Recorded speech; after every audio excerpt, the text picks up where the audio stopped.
This primary school has raised over $170 million from investors like Mark Zuckerberg and Peter Thiel's Founders Fund. It's called AltSchool, and it wants to change the way we think about education through technology. I'm Max Ventilla. I'm the founder and CEO of AltSchool.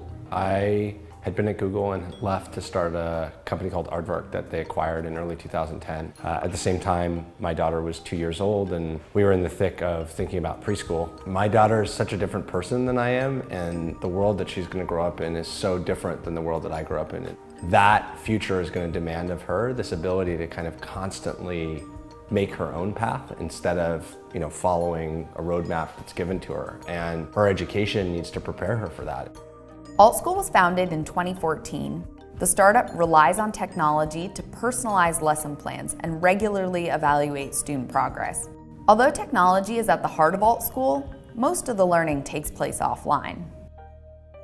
It is really hard to run a bad school, let alone a great school. And so to kind of manage that complexity, to manage that challenge, traditional schools have to simplify.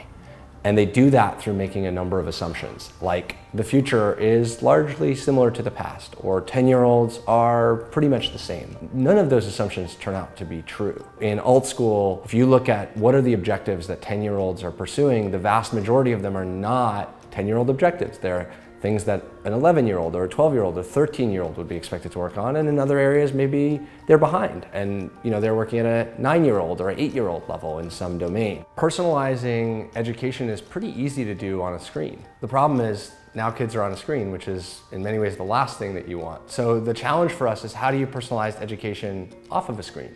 A pillar of AltSchool and any school is assessment. And assessment needs to be accurate, it needs to be actionable, it needs to be non-invasive. And that's hard.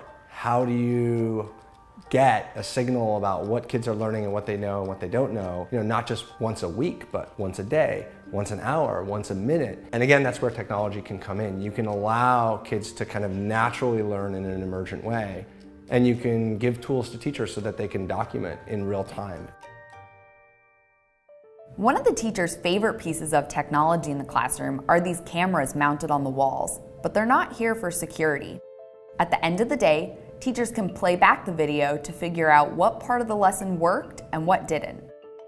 We believe a generation from now, the best education can be the one that the most kids get rather than the fewest kids get. That education will be intensely personal, it will be intensely offline, but it will tie back to a digital representation of what's happening.